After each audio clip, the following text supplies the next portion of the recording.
আমন্ত্রণ ২১-এর রাতে আমাদের আজকের বিষয় এখনো কেন সংশয় সংকটের আশঙ্কা। আমাদের সঙ্গে স্টুডিওতে উপস্থিত আছেন এনডিএম এর চেয়ারম্যান ববি হাজ্জাজ, আপনাকে স্বাগত জানাচ্ছি। সঙ্গে আছেন জাতীয় নাগরিক পার্টির সিনিয়র যুগ্ম আহ্বায়ক আরিফুল ইসলাম আদিব, আপনাকেও স্বাগত জানাচ্ছি। আমাদের আজকের বিষয় এখনো কেন সংশয় সংকটের আশঙ্কা। এখন আলোচনার মূল বিষয় হচ্ছে সংস্কার এবং বিচার, এই দুইটি বিষয়। এর মধ্যে সংস্কারের বিষয়ে আলোচনা চলছে, জাতীয় ঐক্যমত্য কমিশনের আলোচনা চলছে গত 3 দিন ধরে, আজকে শেষ দিন ছিল আলোচনার। সেখানে জাতীয় সাংবিধানিক কাউন্সিল গঠন নিয়ে আলোচনা হয়েছে, গতকালকেও আলোচনা হচ্ছে, আজকেও আলোচনা হচ্ছে। সেখানে পক্ষে বিপক্ষে মত দিয়েছেন রাজনৈতিক দলগুলো। আমি একটু গতকালকের একটি বিষয় তুলে ধরতে চাই। এনসিসি গঠনের পক্ষে অবস্থান জানিয়ে এনসিপির আহ্বায়ক নাহিদুল ইসলাম বলেছেন, যারা এনসিসি গঠনের বিপক্ষে তারা মূলত ফ্যাসিবাদী কাঠামো থেকে যেতে চান। আপনি তার এই বক্তব্যকে কিভাবে দেখতে চান? আমি ববি হাজ্জাজকে দিয়ে শুরু করতে চাই। জি, ফার্স্ট অ্যান্ড ফরমোস্ট আপনাকে অসংখ্য ধন্যবাদ। আপনাকে সহ আলোচক সহ ২১ টিভির পর্দায় যারা দেখছেন এবং দেখবেন সবাইকে সালাম এবং শুভেচ্ছা।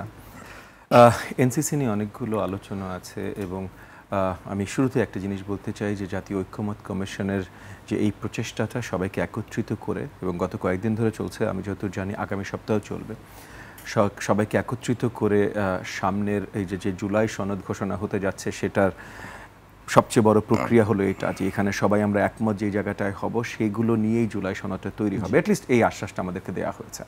তো সেই জায়গা থেকে আমি সাধুবাদ জানাই জাতীয় ঐক্যমত কমিশনকে এবং মাননীয় প্রধান উপদেষ্টাকে। এখন আসি এনসিসি।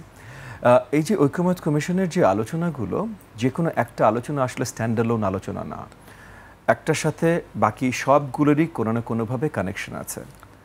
সো এনসিসি যে ন্যাশনাল কনস্টিটিউশনাল কাউন্সিল, যেটা একটা আপনার কনস্টিটিউশন রিফর্ম কমিশনের অরিজিনাল যে প্রপোজাল যেটা ছিল, সেটার মেইন আঙ্গিক মানে যে তৈরি করার মেইন কারণটা ছিল হলো যে প্রধানমন্ত্রীর একটা বড় ক্ষমতা আছে যে কনস্টিটিউশন সব পজিশনগুলোতে, স্পেশালি মানে নিয়োগগুলোতে প্রধানমন্ত্রীর অলমোস্ট একচেটিয়া আপনার কন্ট্রোল থাকে।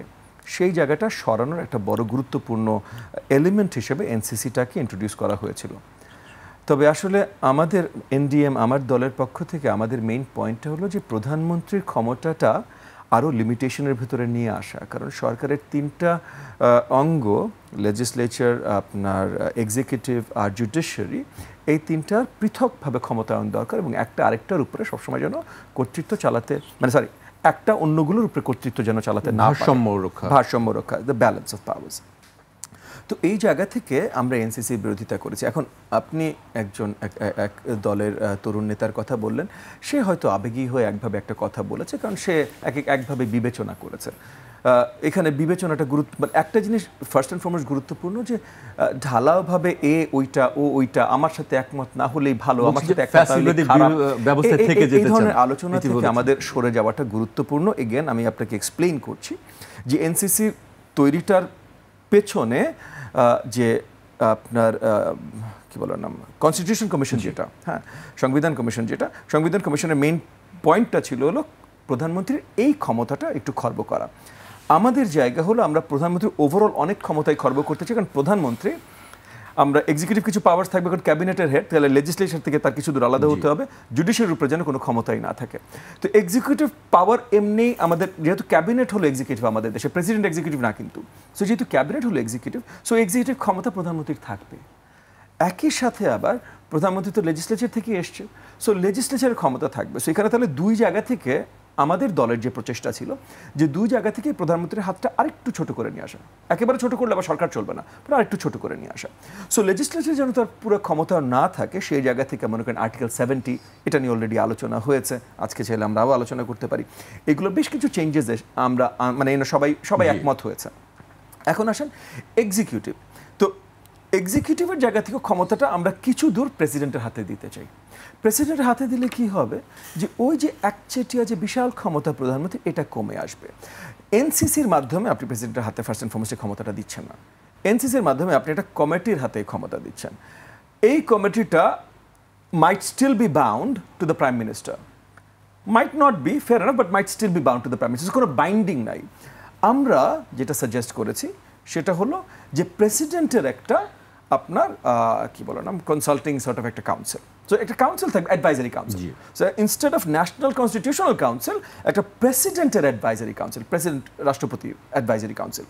এবং রাষ্ট্রপতির এই যে নিয়োগের যে শক্তিটা, এই নিয়োগের শক্তিটা আমরা প্রধানমন্ত্রীর কাছ থেকে নিয়ে আমরা রাষ্ট্রপতির হাতে তুলে দেব, এবং রাষ্ট্রপতিকে এই নিয়োগের জন্য আপনার অ্যাডভাইসটা এই প্রেসিডেন্ট অ্যাডভাইজারি কাউন্সিল করবে। এবং এই একই সাথে আরও বেশ কিছু, এই যে এনসিসির মাধ্যমে যে কাজগুলো মেইন ছিল এই নিয়োগ, তাছাড়া ছোটোখাটো যা কিছু করতে চেয়েছিল, এগুলোর জন্য আমরা মনে করি যে ওই অ্যাডভাইজারি কাউন্সিলটা আরও ওয়েল প্লেসড হবে। এবং এই অ্যাডভাইজারি কাউন্সিলের মেকআপে, এনসিসির মেকআপে যেই তালিকাটা কনস্টিটিউশন কাউন্সিল দিয়েছে, আমরা ওখানকার মেজরিটি লোকজনকেই আমরা ওই অ্যাডভাইজারি কাউন্সিলে দেখতে চাই। পয়েন্টটা হলো হবে না ন্যাশনাল আপনার কনস্টিটিউশনাল কাউন্সিল, হবে অ্যাডভাইজারি কাউন্সিল, যেটা is bound to the president. তাহলে আসলে আমরা এক্সিকিউটিভের ক্ষমতা আরেকটু হাত কমিয়ে নিলাম প্রধানমন্ত্রীর, আরেকটু হাত বাড়িয়ে দিলাম রাষ্ট্রপতির। সো মেইন প্রিন্সিপাল যেখান থেকে এই জিনিসগুলো তৈরি, সেই প্রিন্সিপালগুলো বাস্তবায়নের আলোকে আমাদের দলের যে প্রস্তাবনা, এগেন আমার দলের প্রস্তাবনার সাথে অন্য কারো দলের প্রস্তাবনা অমিল থাকতেই পারে। এবং আমরাও জেনে শুনে এই প্রস্তাবনাগুলো দিয়েছি যে আমরা যখনই এই যে এই ঐকমত্য কমিশন হচ্ছে, সো আমাদের দলের পক্ষ থেকে আমাদের দলের মহাসচিব উনি রিপ্রেজেন্ট করছেন দলকে, ওনার দায়িত্ব, দলের পক্ষ থেকে যে দায়িত্ব নিয়ে উনি গেছেন যে আমরা কেন এগুলো এইভাবে তৈরি করেছি সেগুলো সবার কাছে পরিষ্কার করা, এবং তারপর শুধু আমাদের জায়গায় আটকে থাকা না, সবাই মিলে যেই জায়গাটায় একটা ঐক্যমত তৈরি করা যায় সেই জায়গায় আমাদের দলের ভোটটা যাবে। জি, আদিবের কাছে আসতে চাই। আদিব, আজকে বলা হয়েছে যে 5 আগস্টের আগে জুলাই সনদ ঘোষণা করার কথা বলা হয়েছে। আমরা জানি যে জুলাইয়ের মধ্যে এটি ঘোষণা করা চেষ্টা চলছে। আপনি আসলে জুলাই সনদকে কিভাবে দেখতে চান? মানে জুলাই সনদে কি কি থাকবে? এনসিপি কি মনে করে যে এই বিষয়গুলো থাকা জরুরি? ধন্যবাদ আপনাকে, এবং আমার সাথে উপস্থিত আছেন এনডিএম এর সভাপতি, তাকে ধন্যবাদ, এবং একই সাথে আপনাকে ধন্যবাদ যারা দেখছেন এবং সামনে দেখবেন। আমরা বারবার বলে আসছি যে জুলাই সনদের মাধ্যমে এমন একটি নীতি গ্রহণ করা দরকার যেটার মাধ্যমে রাষ্ট্রের ক্ষমতায় কে আসছে, কে বিরোধী দলে আসছে, কে সাধারণ নাগরিক, মানে রাষ্ট্রের সেবা পাওয়ার ক্ষেত্রে, জীবিকা গ্রহণের ক্ষেত্রে, সুরক্ষার ক্ষেত্রে নাগরিকের কোনো পার্থক্য করবে না। এইটুকু সুরক্ষা হচ্ছে মূলত দরকার। একই সাথে আমরা দেখি যখন যে ক্ষমতায় থাকে সাংবিধানিকভাবেই সে অনেক কিছু পরিবর্তন করে ফেলে, সংবিধান সংশোধনের মাধ্যমে কিংবা হচ্ছে আইনের মাধ্যমে সে বিরোধী দলকে দমন করা কিংবা তার বিরোধী মতকে শোষণ করার এই যে কাঠামোগুলো, সেগুলো কিন্তু আমাদের গত 54 বছর ধরে চলে আসছে। ফলে আমরা বলেছি যে জুলাই সনদটা যেটা হবে, যে রাষ্ট্রের এই মৌলিক সংস্কারগুলো এখন এই যে পর্যায়ে আর কি জাতীয় ঐকমত্য কমিশনের আলোচনা করা হচ্ছে, সেখানে আমাদের পক্ষ থেকে বেশ কয়েকটি বিষয়কে আমরা মৌলিক সংস্কারের মূল জায়গাটা ভাবছি। বিশেষ করে আপনার হচ্ছে প্রধানমন্ত্রীর, রাষ্ট্রপতি বা সে সর্বোচ্চ জায়গায় পুরো লাইফ টাইমে সর্বোচ্চ 2বারের বেশি না থাকা, এবং সংসদে 100 নারী আসনে সরাসরি ভোট গ্রহণ, তারপরে আপনার হচ্ছে নির্বাহী ক্ষমতা এবং 3টা যে আমাদের যে প্রতিষ্ঠান আছে, বিচার বিভাগ, নির্বাহী বিভাগ এবং হচ্ছে এক্সিকিউটিভ, নির্বাহী এবং লেজিসলেটিভ, এই যে 3টা আইনসভা, 3টার মধ্যে হচ্ছে ক্ষমতাগুলো ভারসাম্য নিয়ে আসা। একই সাথে প্রধানমন্ত্রী যেভাবে রাষ্ট্রের সকল কিছুর সাংবিধানিকভাবে যেভাবে সব কিছুরকে কুক্ষিগত রাখেন, সেই জায়গার থেকে হচ্ছে এখানে ক্ষমতার একটা ভারসাম্য এবং হচ্ছে জবাবদিহিতা নিশ্চিত করা।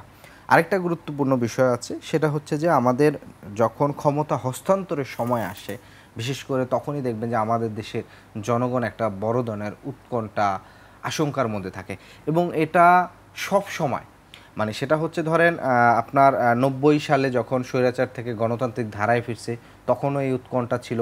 আবার গণতান্ত্রিক সরকারের থেকে পরবর্তী ক্ষমতা হস্তান্তর প্রক্রিয়াটাও হচ্ছে আপনার এইটা হয়, এবং রাজপথে একটা শক্তি প্রদর্শন, যে বেশি করতে পারে পরবর্তী ক্ষমতায় সে আসবে, এরকম একটা। এবং যারা ক্ষমতাটা শেষ মুহূর্তে ছাড়ে তারা পরবর্তীতে এমন একজন মানুষকে রেখে নির্বাচনটা আয়োজন করতে চায় যাতে হচ্ছে যে আপনার তার আশাটা যেন নিশ্চিত থাকে। এই চেষ্টাগুলো কিন্তু ধারাবাহিকভাবে হয়ে আসছে। আপনি সবচেয়ে সঠিক যে নির্বাচনগুলো হয়েছে সেগুলো নিয়েও হচ্ছে নানা ধরনের ধরেন আপনার বিতর্ক আছে, বিভিন্ন ধরনের কথা আছে। ফলে আমরা মনে করছি যে জুলাই সনদের মাধ্যমে এই যে বিষয়গুলো, নাগরিকের মর্যাদা, এবং মৌলিক যে আমাদের মানবাধিকারগুলো আছে, মৌলিক অধিকারগুলো আছে, সেই মৌলিক অধিকার কখনোই জরুরি অবস্থা হোক কিংবা রাষ্ট্রের কোনো অবস্থায় নাগরিকের মৌলিক অধিকারে খর্ব করতে পারবে না। কারণ আমাদের এখানে তো ধরেন বিশেষ আইনের সময় হচ্ছে আপনার অনেক কিছুর উপর রহিত করা হয়। তো এই যে জায়গাগুলো, সেই জায়গাগুলোকে আমরা বলেছি যে এটাকে জুলাই সনদের মাধ্যমে সুরক্ষা করতে হবে। এরপরে সংসদে কেউ 2/3 নিয়ে গেল না, ওয়াল মেজরিটি সব কিছু নিয়ে গিয়ে হচ্ছে যে সংবিধান সংশোধন করে। এবং আরেকটা গুরুত্বপূর্ণ বিষয় উল্লেখ করবে, সেটা হচ্ছে যে দেখেন আমাদের এখানে যদি 2/3 কেউ মেজরিটি নিয়ে যায়, তাহলে দেখছে যে পুরো সংসদ মিলে জনগণের ম্যান্ডেট থাকে সর্বোচ্চ 30 থেকে 35% জনগণের। কিভাবে 30 থেকে 35% জনগণের ম্যান্ডেট থাকে? কারণ আমাদের এখানে মেজরিটি সবসময় কোনো সময় 35% ক্রস করে না। জনগণ তাকে ম্যান্ডেট দেয় যে সংবিধানটা আছে, বিদ্যমান সংবিধানের আইন অনুযায়ী তাকে হচ্ছে পরিচালনা করানোর ম্যান্ডেট দেয়। কিন্তু আমাদের যেটা হয় যে জনগণ যারা নির্বাচিত হয়, তারা নির্বাচিত হয়ে ওই আইনটাকে পরিবর্তন করেন, যেটা আপনি এই যে গুরুত্বপূর্ণ সংশোধনীগুলো মাধ্যমে পুরো দলীয় যে মূলনীতিগুলো আছে, দলীয় যে আদর্শ, সেগুলো হচ্ছে রাষ্ট্রীয়ভাবে দেশের উপর চাপানো হয় এবং রাষ্ট্রের উপর এক ধরনের চাপিয়ে দেওয়া। সেই জায়গা থেকে আমরা বলছি যে এই যে সংবিধান সংশোধন, মৌলিক যে সংবিধানের সংশোধনগুলা, সেগুলো কোনোভাবেই হচ্ছে পুরোপুরি সংসদের হাতে থাকবে না, সেটা সরাসরি গণভোটে যেতে হবে।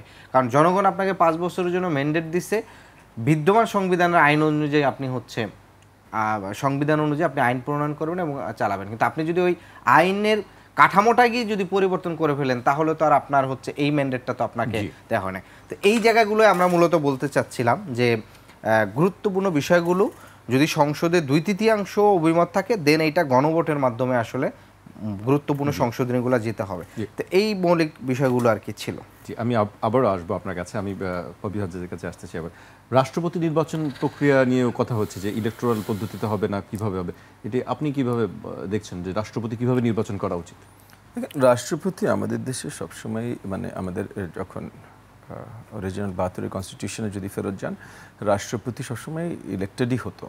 ইটস জাস্ট ইলেকট্রাল কলেজটা খুব ছোট, 300 পরে যে 315, 345, 350 যে পার্লামেন্টেরিয়ানস, তাদের মাধ্যমে। তো এখানে আমরা পছন্দনীয় মনে করেছি ইসের প্রস্তাব, আপনার কনস্টিটিউশন কমিশন এবং ইলেকশন কমিশন, রিফর্ম কমিশন দুজনেরই একই প্রস্তাব ছিল যে ইলেকটোরেটের পরিধিটা বাড়াবার। তো তারা যে পরিধি বাড়াবার কথা বলেছে, আমাদের দলের পক্ষ থেকে আমরা আরেকটু প্রসারিত চেয়েছি পরিধিটা, যে যত সকল লোকাল গভর্নমেন্টের যত ইলেক্টেড অফিশিয়ালস আছেন, মানে ইউনিয়ন পর্যায়ে এবং আপনার উপজেলা পর্যায়ে ইলেক্টেড অফিশিয়াল আছেন, তাদের সবাইকে সম্মিলিত করে ইলেকটোরাল কলেজ হবে।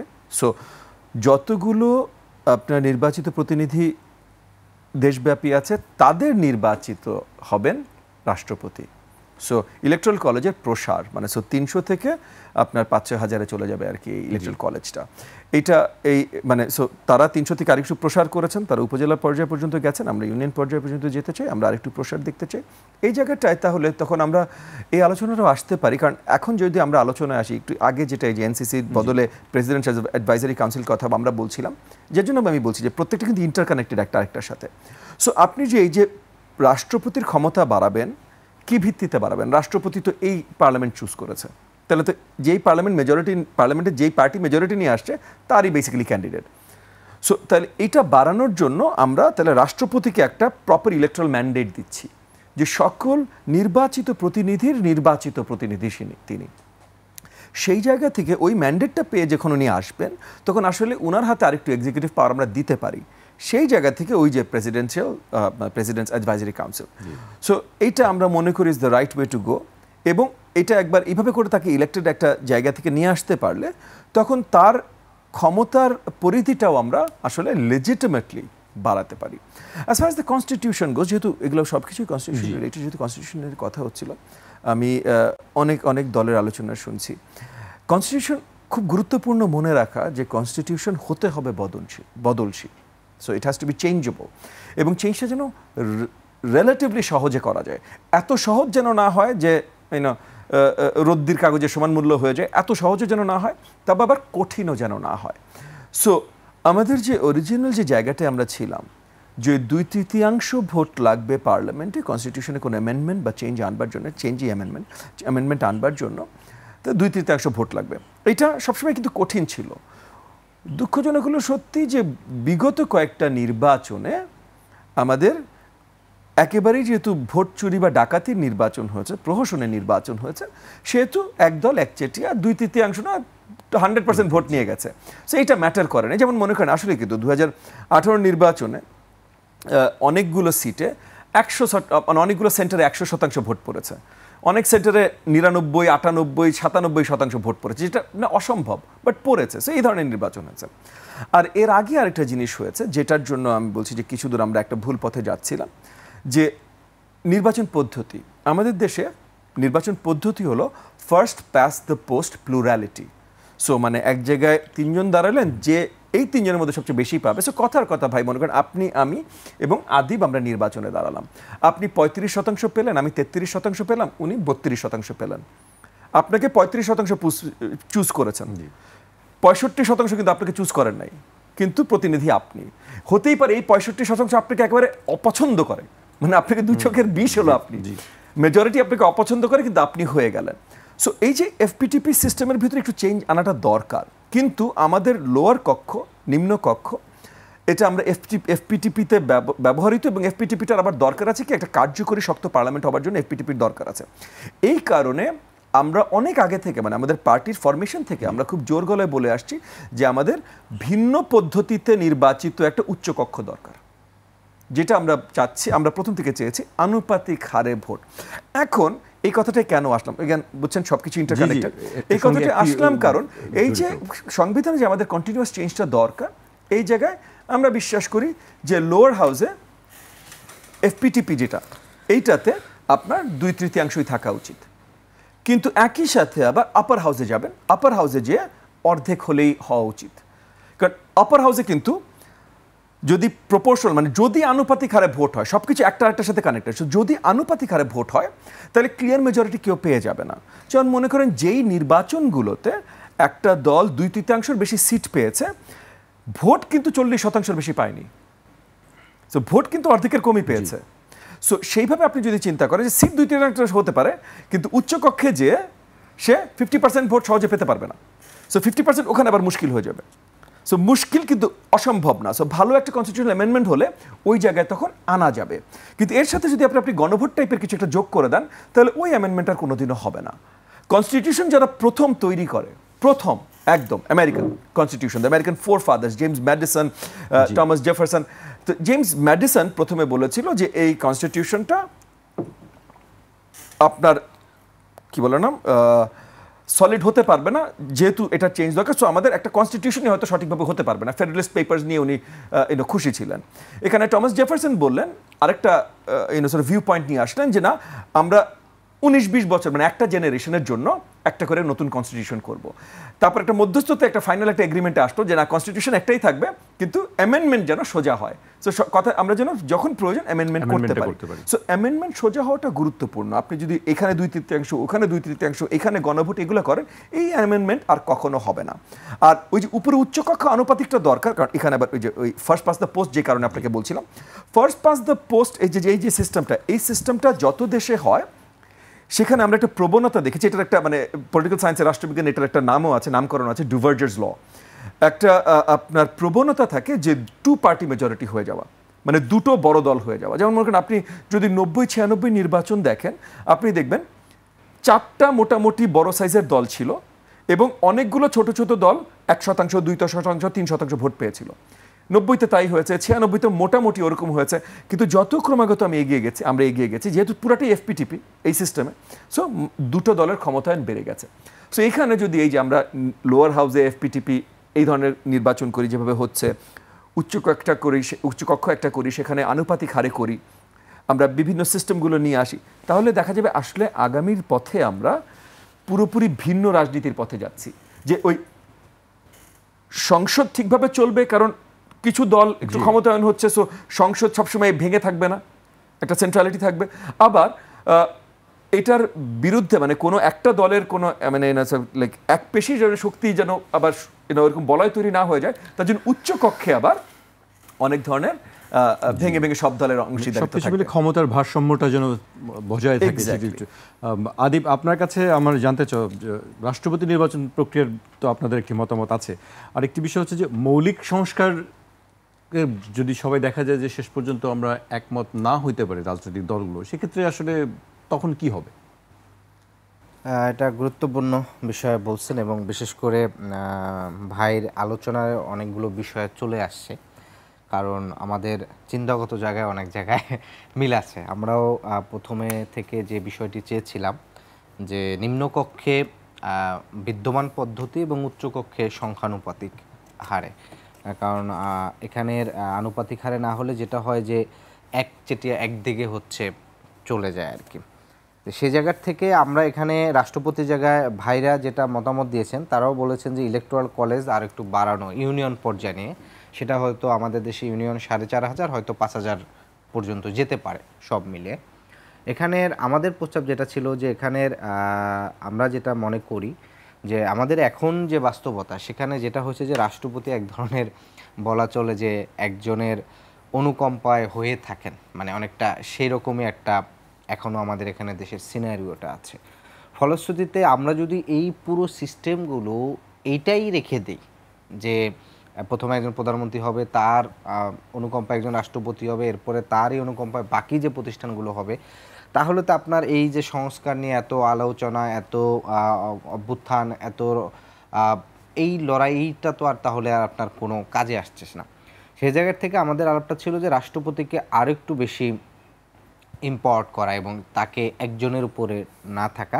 সেক্ষেত্রে আমাদের এখানে পদ্ধতি যেটা ছিল, আমরা যেটা করছি যে একেবারে সকল পর্যায়ের, মানে এখানে হচ্ছে আপনার 2 যে কক্ষ থাকবে, 2 কক্ষের প্রত্যেক সদস্যের, অর্থাৎ বাংলাদেশের মোটামুটি নির্বাচিত যত প্রতিনিধি আছে একেবারে সকলের তো থাকবে। একই সাথে ইউনিয়ন পরিষদের ভাইরা বলছেন ইউনিয়ন পরিষদ পর্যন্ত, আমাদেরটা আরেকটু বেড়ে একটা ইউনিয়ন পরিষদের একটা মেম্বার থাকে, পরিষদ থাকে 10 থেকে 11 সদস্যের, এরা সহ হচ্ছে আপনার টোটাল ইলেকটোরাল কলেজ। সেক্ষেত্রে হয়তো এটা 65 থেকে 70,000 এরকম হতে পারে আর কি। অর্থাৎ সকল নির্বাচিত পদে একেবারে মেম্বার, অনেকটা মেম্বার থেকে শুরু করে একেবারে কমিশনার, সিটি কর্পোরেশন হলে কমিশনার, একেবারে পৌরসভা, তারপর যেটা আপনার হচ্ছে উপজেলার চেয়ারম্যান, ভাইস চেয়ারম্যান 2 জন, জেলা পরিষদ চেয়ারম্যান, একেবারে জেলা কাউন্সিল এবং সিটি কর্পোরেশন কাউন্সিল। তো এটার মাধ্যমে হচ্ছে সরাসরি ভোট হয়। তাহলে যেটা হবে যে তার একটা আলাদা, কারণ সরাসরি যারা ভোটে নির্বাচিত হয় তার কিন্তু আলাদা একটা নিজের থেকে একটা এম্পাওয়ারমেন্ট হয়, এবং সেই প্রক্রিয়াটাই আমাদের আর কি এখানে প্রস্তাব করা হয়েছে। জি, এ পর্যায়ে আমাকে একটু বিরতিতে যেতে হচ্ছে। দর্শক, একটি বিরতি নিচ্ছি, বিরতির পর আবারও ফিরবে 21-এর রাতে, আমাদের সঙ্গেই থাকুন।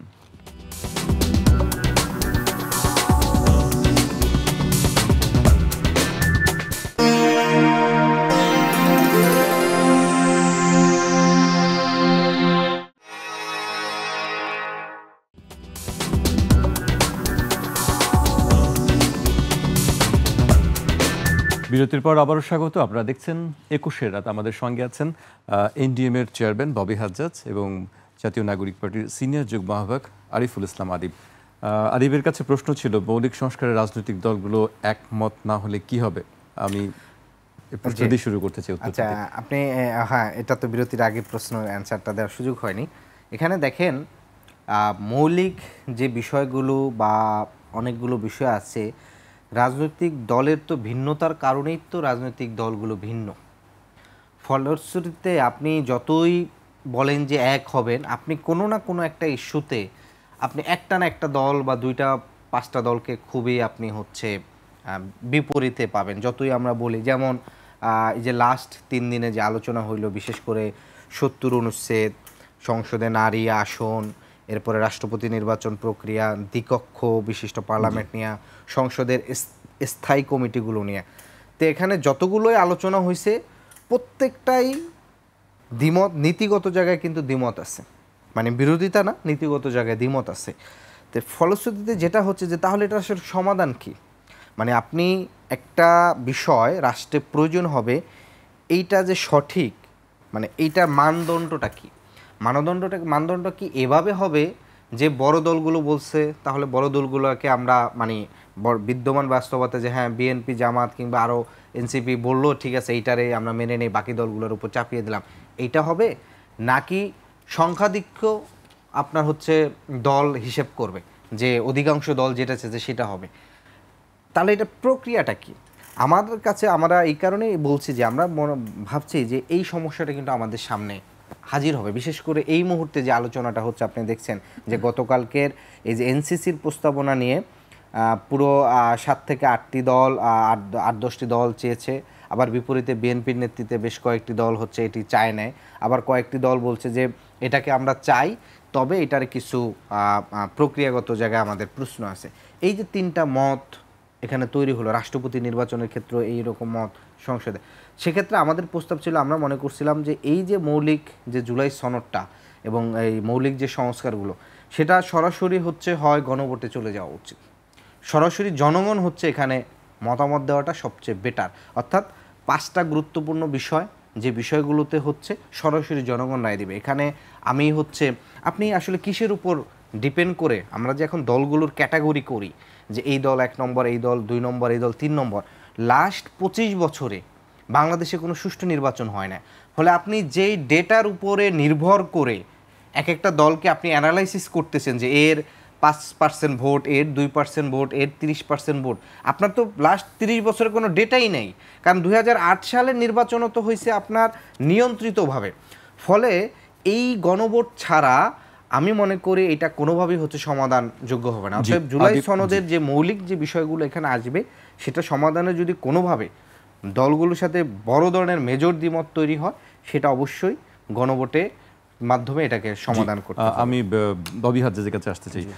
আসলে কি তাহলে কি আমরা জাতীয় সংসদ নির্বাচনের আগে কি গণভোট দেখতে পাচ্ছি যদি ঐক্যমত্য না হয়? না, ফার্স্ট অ্যান্ড ফরমোস্ট হলো গণভোট হবার আমি জানি আদিব কিছু কারণ দর্শিয়েছেন, এবং অবভিয়াসলি আমরা সবাই ভিন্ন জিনিস বিশ্বাস করি, আমরা একজন যে যেটা মনে করব সেটা বলবো।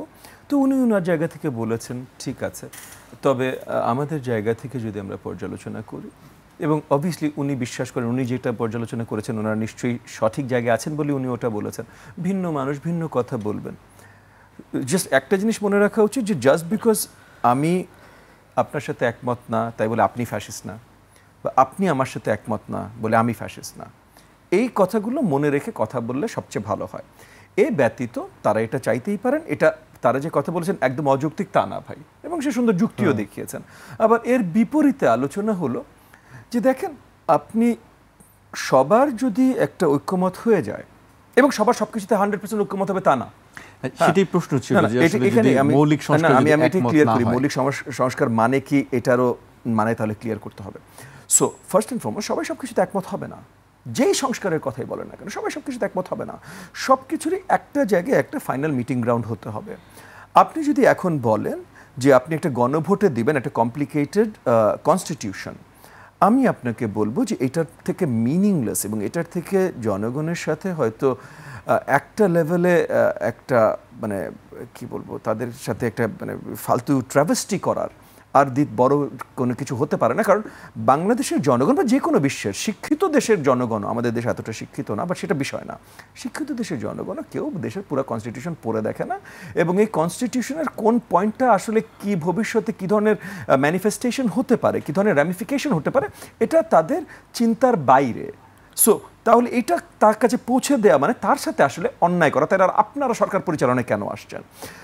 রিপ্রেজেন্টেটিভ ডেমোক্রেসিতে আমরা বিশ্বাস করি। তার মানে কি? তার মানে ডেমোক্রেসির সিস্টেমটা হবে যে ডেমোক্রেসিতে মেরিট থাকবে, যে জনগণ তারা জানে যে তারা এই সব কিছু তারা বুঝবে না, তারা মেরিট আলা একজনকে চুজ করবে তাদের প্রতিনিধি হয়ে, যে এই জিনিসগুলো বুঝে সেই ভিত্তিতে সিদ্ধান্ত দেওয়ার। তাহলে ওই যে মেরিট আলা একজনকে চুজ করার অধিকারটা তাকে দিতে হবে। তার উপরে যদি আপনি দিয়ে দেন না তুমি করো, তাহলে আসলে আপনি তার সাথে অন্যায় করছেন। এইটা গণভোটের জিনিস না। গণভোট আপনি বলতেই পারেন যে একটা, সাপোজ আমাদের দেশে কনস্টিটিউশন ছিল না, কথার কথা, তো 73-এর কনস্টিটিউশন যখন হলো তখন, মানে 72-এর কনস্টিটিউশন যখন হলো তখন 73-এর নির্বাচিত সরকারের দায়িত্ব ছিল এটা জনগণের ম্যান্ডেট নিয়ে র্যাটিফাই করা। হ্যাঁ, সো সেইভাবে আপনি বলতে পারেন এখন যে অ্যামেন্ডমেন্ট আমরা চিন্তা করছি, এখন অ্যামেন্ডমেন্ট আমরা করতে পারবো না লিগালি, কিন্তু এই অ্যামেন্ডমেন্টে আমরা ঐক্যমতে আসলে, যেটা আমরা জুলাই সনদ বলছি, তাহলে আগামী নেক্সট যে নির্বাচিত সরকার আসবে সেটাতে আদিবরা থাকুক, আদিবের দল থাকুক, কাউকে না আমার দল কাউকে থাকুক। একটা পর্যায়ে ছাড় দিতে হবে। না না, কাউকে না ভাই, সবাইকে মাস ছাড় দিতে হবে। ছাড় কার জন্য দিতে হবে? জনগণের জন্য দিতে হবে। এনডিএম এর এনসিপির জন্য ছাড় দিতে হবে না, এনসিপির এনডিএম এর জন্য ছাড় দিতে হবে না, বিএনপির জামাতের জন্য ছাড় দিতে হবে না, এনডিএম এর জামাতের জন্য বা বিএনপির জন্য ছাড় দিতে হবে না। ছাড় কার দিতে হবে? সবাইকে দিতে হবে, জনগণের জন্য। সব আলোচনা হয়ে যাবে। You give it to the সবাই people. জনগণের জন্যই রাজনীতি করছেন, নিশ্চয়ই জনগণের জন্যই ছাড় দিতে হবে। জি, সেখানে আমি আদিবের কাছে আসতে চাই। আপনাদের তো গঠনতন্ত্র এখনো চূড়ান্ত হয়নি, একটা খসড়া গঠনতন্ত্র করা হচ্ছে আসলে, এবং সেটি বোধহয় শেষ তারিখ 22 তারিখে বোধহয় আপনারা সেটা জমা দেওয়ার একটি কথা আমরা জানি। আপনাদের গঠনতন্ত্রে কি কি থাকছে একটু আমাদেরকে জানাবেন?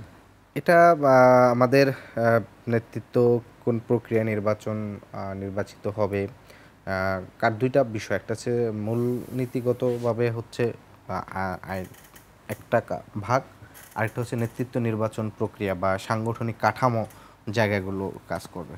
সেক্ষেত্রে আমরা বিভিন্ন বিষয়গুলোতে আলোচনা করতেছি, এখনও যেহেতু চূড়ান্ত হয় নাই, ফলে পুরো বিষয়টা আলোচনা করাটা জটিল। আমাদের হয়তো আগামীকাল এর মধ্যে হচ্ছে একটা আমাদের সাধারণ সভা হবে, সেখানে খসড়াটা আর কি, খসড়া গঠনতন্ত্রটার একটা অনুমোদন হবে। আর গঠনতন্ত্র তো আসলে পুরোপুরি অনুমোদনের জন্য হচ্ছে জাতীয় কাউন্সিলের প্রয়োজন হয়। তো ফলশ্রুতিতে জাতীয় কাউন্সিলের পূর্ববর্তীতে এটাও কিন্তু চূড়ান্ত গঠনতন্ত্র হবে না। এখন যেটা হবে, খসড়াটা একটা কেন্দ্রীয় কমিটির মাধ্যমে একটা অনুমোদনের মাধ্যমে একটা থাকবে।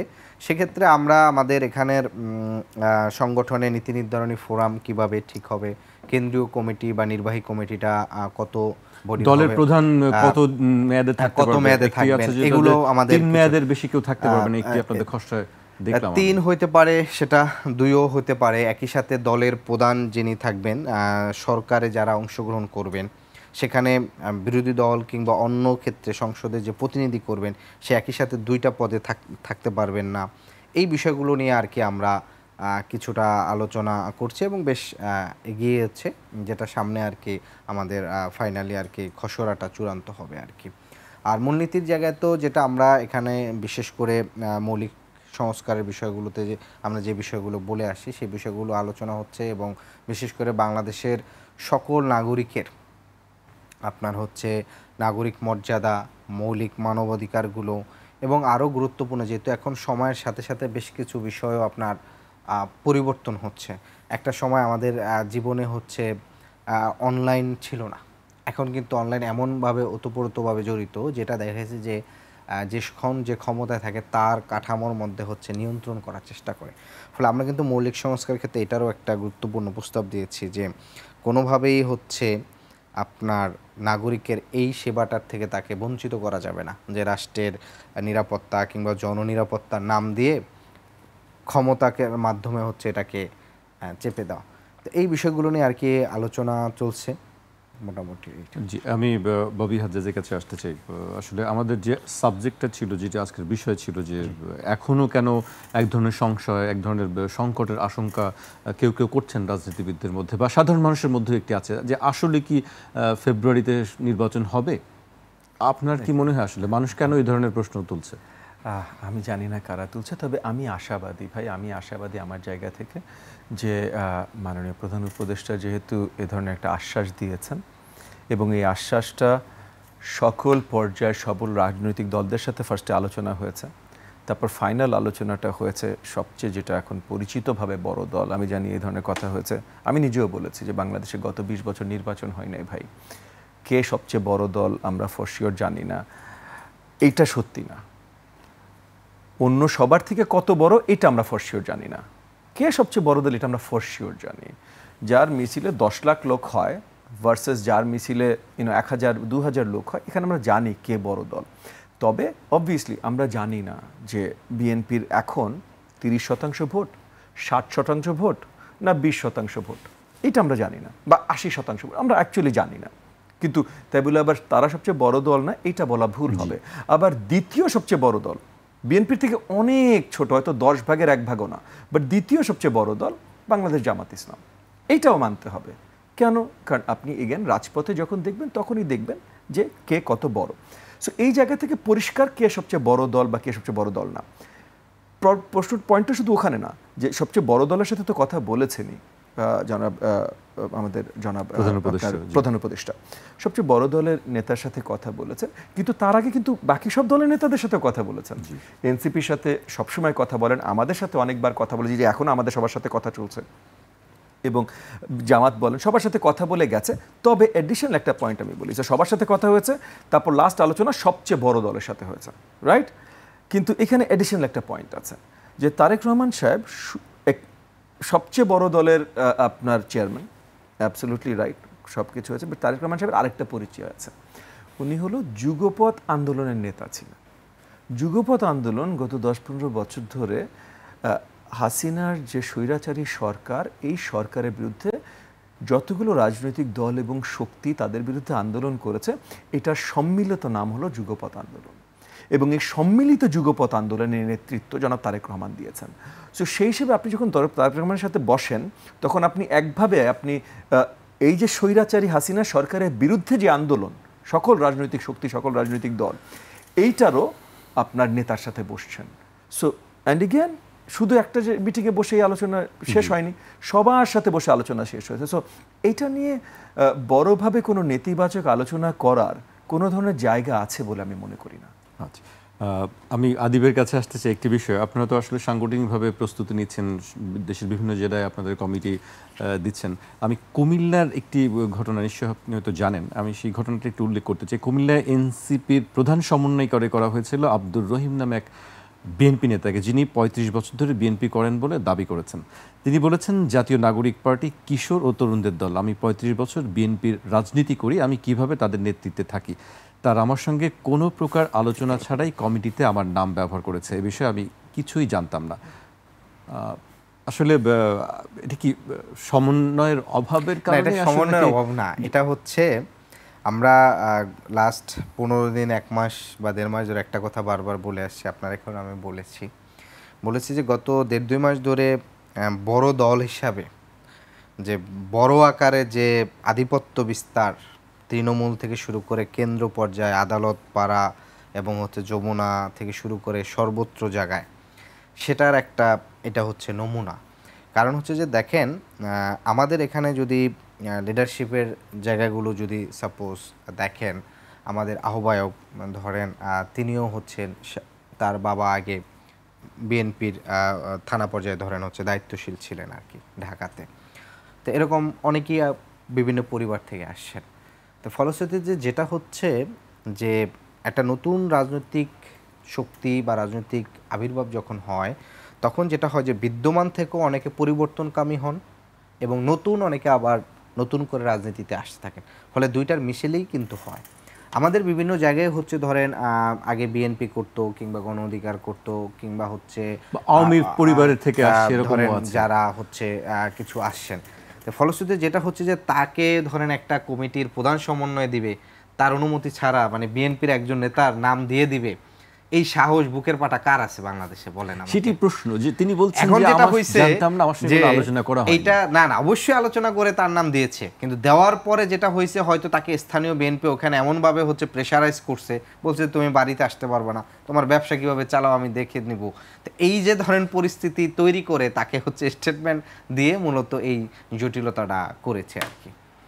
সেক্ষেত্রে কি আপনারা কি আসলে নিউট্রাল কাউকে সেরকম কোনো যারা নেতৃত্ব দিতে পারেন, বা তরুণ যারা ক্লিন ইমেজের, বা ধরেন কোনো রাজনৈতিক দলের সঙ্গে জড়িত নয়, সেরকম কাউকে না, আমরা এটা তো নির্ভর করে আপনার যখন এক একটা কমিটির স্থান বেদে ভিন্ন হয়। ধরেন আমি ব্রাহ্মণবাড়িয়ার কমিটি দিব, এখন ওই জায়গায় নেতৃত্বের জন্য 4 ক্যাটাগরি 4 জন লোক আসছেন। একজন আসছেন যার প্রিভিয়াস কোনো ধরেন রাজনৈতিক অভিজ্ঞতা নাই, কিন্তু সে ওখানকার সামাজিকভাবে দক্ষতা সম্পন্ন।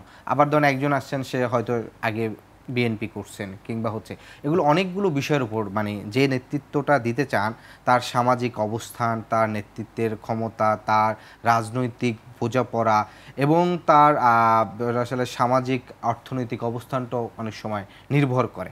ফলশ্রুতিতে এইটা ডিপেন্ড করে। অনেক জায়গায় হচ্ছে এমন আসছেন যারা একেবারে নতুন, অনেক জায়গায় আসছেন ধরেন হয়তো তার একটু পূর্বে রাজনৈতিক অভিজ্ঞতা আছে, তাকে সেখানে অগ্রাধিকার দেওয়া হচ্ছে, ফলে এটা স্পেসিফিক করাটা মুশকিল। এটা জেলা ভিত্তিক হচ্ছে আপনার মূল্যায়ন করে মূলত কমিটিগুলো ঠিক করা হয়। কুমিল্লার ক্ষেত্রে যেটা হয়েছে যে কুমিল্লার যেহেতু ওইখানে আমাদের যে দায়িত্বে ছিলেন আমাদের নাবিদ নওরোজ ভাই, তিনি সরাসরি কথা বলছেন এবং এই কমিটি কিন্তু টানা 3 থেকে 4 দিন আলোচনা করেই দেওয়া হয়েছে। ফলশ্রুতিতে কমিটিতে যখন পাবলিশড হয়েছেন, তো এটা যখন ধর নিউজ হয় যে বিএনপির একটা নেতৃত্ব এক জায়গা থেকে সে চলে আসছে, ফলে এটা ওভারঅল বিএনপির পুরো তৃণমূল একটা প্রভাব ফেলে। ফলে বিএনপি এটা কমানোর জন্য হচ্ছে এই যারা হচ্ছে চলে আসতেছেন তাদেরকে নানাভাবে ভয়ভীতি দেখানো কিংবা হচ্ছে প্রেশার করা সামাজিকভাবে। কারণ সে তো চাইলে তৃণমূলে তো আপনার অলরেডি আপনারা দেখেছেন যে লন্ডন বৈঠকের পরে অলরেডি একটা বক্তব্য ভাইরাল হয়েছে যে ওসিগিরি ডিসিগিরি চলবে না, আমরা যেটা বলবো সেটাই হবে। এই যে ধরেন চলবে না আমরা যেটা বলবো, মানে এক ধরনের এটারে কি বলে জোর যার মুল্লুক তার, মানে এই যে ধরনের সংস্কৃতি শুরু করছে, ফলশ্রুতিতে এইটাই হচ্ছে নানাভাবে হচ্ছে আপনার প্রভাবিত করার চেষ্টা করছে। আর আরেকটা বিষয় আপনি যে ভাইকে যেটা প্রশ্ন করছেন যে ফেব্রুয়ারিতে নির্বাচনের বিষয়, আমরাও মনে করি নির্বাচন অবশ্যই যথাসময় হবে এবং সেটা সুষ্ঠু নিরপেক্ষ এবং সকলের জন্য সমানভাবে দৃষ্টিভঙ্গি। তো আমাদের কাছে যেটা আশঙ্কা, ইতিমধ্যে নানাভাবে যে পরিবেশটা তৈরি করা হচ্ছে, এটা আসলে একটা প্রি-ডিসাইডেড ইলেকশন হতে যাচ্ছে এবং আপনি দেখবেন যে নানাভাবেই হচ্ছে যে সেই জায়গাটা কিন্তু তৈরি করা হচ্ছে। ফলে এটা যদি 2008 সাল কিংবা হচ্ছে অন্য একটা ইয়ের মতন হচ্ছে যে ভোট সবাই দিবে সুষ্ঠুভাবে কিন্তু রেজাল্টটা হচ্ছে প্রি-ডিসাইডেড করা থাকবে, তাহলে এটা হচ্ছে আসলে একটা খুব জাতির জন্য আমাদের জন্য খুবই দুঃখজনক হবে এবং সেটা যেন না হয় সেটাই আমাদের আর কি কাম্য। জি, ববি হাজ্জাজ, আদিব বেশ খুব সিরিয়াসলি একটি কথা বলেছে যে প্রি ডিসাইডেড ইলেকশন হতে যাচ্ছে। আপনি কি মনে করেন আসলে? যদি এমন কিছু হয় তাহলে নিশ্চয়ই সেটা দুঃখজনক হবে, সেই হিসেবে আমি তার সাথে একমত। তবে এমন কিছু হবে এটার আশঙ্কা করার কোনো কারণ আসলে এখন পর্যন্ত আমরা দেখিনি। দেখেন, এগেন আমরা সবাই ভিন্নভাবে দেখি জিনিসপত্র, পারসেপশন ভিন্ন হতে পারে। সো আপনার এনসিপির মানে আদিবের যে দল, তাদের দলের জায়গা থেকে তাদের এক ধরনের পারসেপশন হতে পারে, অন্য দলের পারসেপশন ভিন্ন হতে পারে। কিন্তু আমরা এটাও দেখেছি যে অনেক সময় ধরে এনসিপি অনেক নতুন দল হবার পরও এগেন তারা তরুণ, সবারই অনেক কিছু ভুল ত্রুটি হয়, আমাদের হয়, তাদের হবে, আমাদের থেকে আবার মানে আমরা তাদের থেকে অনেক মুরব্বী, আমাদের হয়, আমাদের থেকে যারা মুরব্বী তাদের হয় তার একটু বেশি হয় অনেক সময়। সো এটা হবে, সব কিছুই হবে। তো তবে ওই জায়গা থেকে আমরা তরুণদেরও এরকম অনেক ভুল ত্রুটি দেখেছি যেখানে তারা এ ধরনের আলোচনা এনেছেন যে তারা যেটা চাইবেন সেটাই হবে, যেভাবে চাইবেন সেটাই হবে, এই ধরনের এনেছেন। এবং আমি স্নেহের সাথেই বলছি যে এটা ভুল ত্রুটির ভেতরেই আমি ধরছি। আবার আমাদের দেশের কিছু কালচারও আছে, অনেক জায়গায় আমরা জোর গলায় অনেক লাফালাফি করি, অনেক ফাটাফাটি করতে চেষ্টা করি। এই সব কিছু জাস্ট মিডিয়াতে যতটুকু আসছে এটার থেকে যদি আমরা ধরে নেই যে সরকারের কাজ করছে না, করতে পারে না, করবে না, নির্বাচন কিন্তু সরকার দেবে, এনসিপি দেবে না, এনডিএম দেবে না, বিএনপি দেবে না, দেবে কিন্তু সরকার। সো নির্বাচন আসলে সঠিকভাবে হতে পারবে কিনা এটার দায়িত্ব কিন্তু সরকারের। বিএনপি তো বলবেই যে আমি নিয়ে নিব, এনসিপিও তার থেকে মানে আমি বলতেই পারি যে না বললে ভালো, বাট এনসিপি বলবে আমি নিয়ে নিব। কারণ কি, আপনি এলাকায় যে যদি আপনি এলাকার জনগণকে বিশ্বাস করাতে না পারেন যে আপনার যে তার সম্ভাবনা আছে, তাহলে আপনাকে পছন্দ করলেও ভোট দেবে না। দিস ইজ হাউ ভোটের ইকোনমি ওয়ার্কস, যে আপনাকে পছন্দ করলেও ভোট দেবে না। ভাই হ্যাঁ আদিব ভাই তো ভালো ছেলে, কিন্তু ভোটটা তো নষ্ট হবে।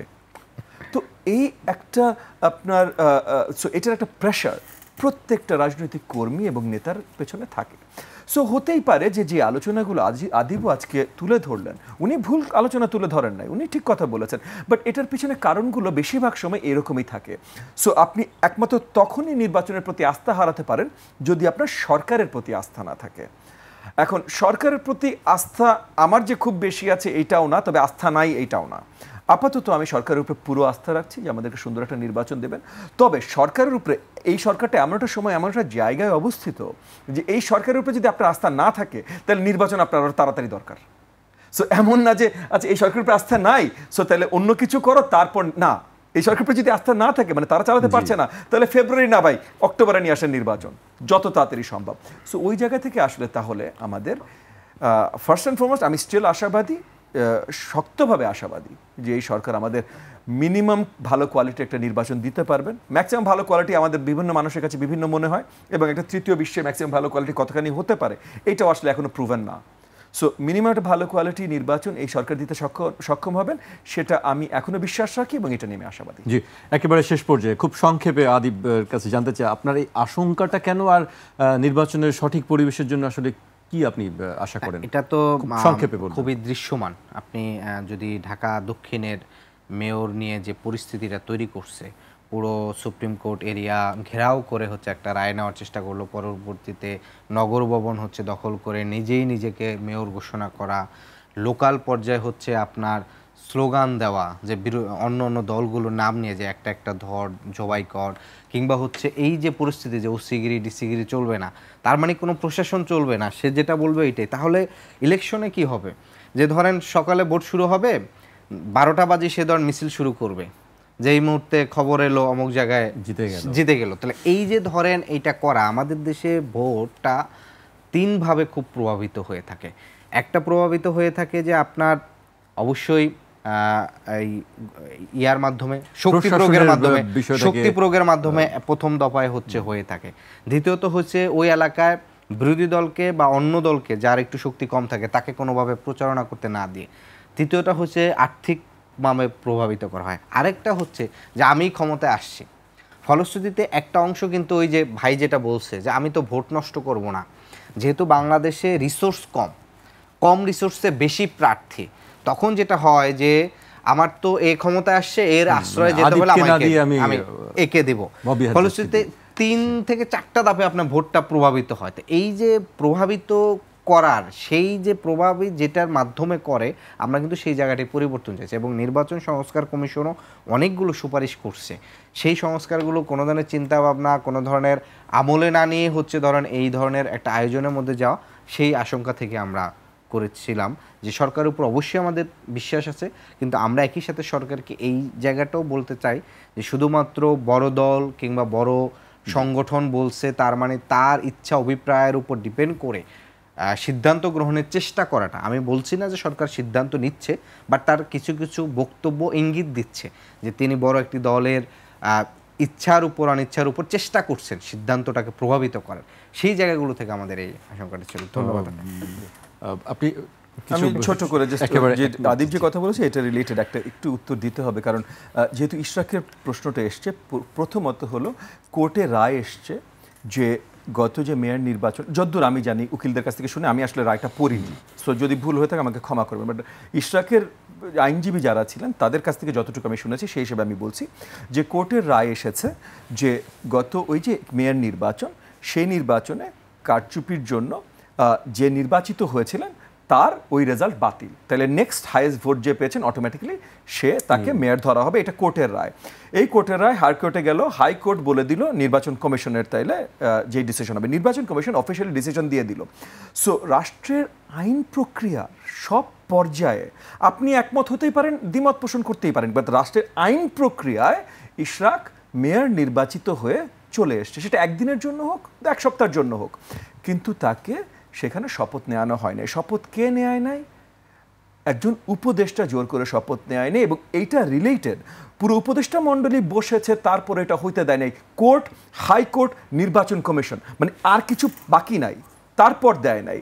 তখন সে যখন কোথাও দাঁড়িয়েছে, এগেন আমি পছন্দ নাই করতে পারি কেউ দাঁড়িয়েছে, আমি তো এটাও পছন্দ করি না যখন বারবার যমুনার সামনে বা শাহবাগের সামনে এনসিপি বা অন্য কোনো দল সব রাস্তা আটকে দেয়, আমি এটাও পছন্দ করি না। বাট তখন যখন সে দাঁড়িয়েছে, তখন যদি আপনি বলেন যে সরকার একটা দলের কথা শুনে কাজ করছে এবং ওই দল সবকিছু পরিচালনা করবে, তা তো প্রমাণ তো আসলে পুরো উল্টা হচ্ছে, যে ওই দল যাই চাক আইনগতভাবে পেয়ে গেলেও এই সরকার তাকে দিচ্ছে না। সো এই সরকার এখন যদি কমপ্লেন করার কারো থাকে, এগেন আমি বিএনপি না, আমি বিএনপির হয়ে কমপ্লেন করছি না, বাট এখানে যদি বিএনপির কেউ থাকতো আমি পুরোপুরি বলতাম যে সেই ব্যক্তির আসলে কমপ্লেন করার জায়গা আছে, যে দেশের প্রচলিত আইন প্রত্যেকটা ইনস্টিটিউশন যাদের দায়িত্ব তারা যখন করে দিল, তারপরও এই সরকার বিএনপির ক্যান্ডিডেট বলে দিল না।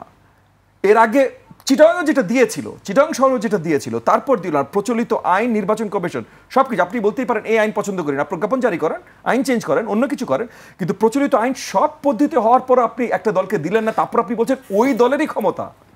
জি না, তাহলে ওই দলের কমপ্লেন করা উচিত যে নির্বাচন ওই দলের বিরুদ্ধে সরকার প্রবাহিত করতে চেষ্টা করতে পারে। আপিল বিভাগে তো আমার জাস্ট ফ্যাক্টস। আসলে এই আলোচনা হয়তো চলতেই থাকবে, আমরা হয়তো আগামী কোনো অনুষ্ঠানে এটা নিয়ে আরো কথা বলার সুযোগ পাবো।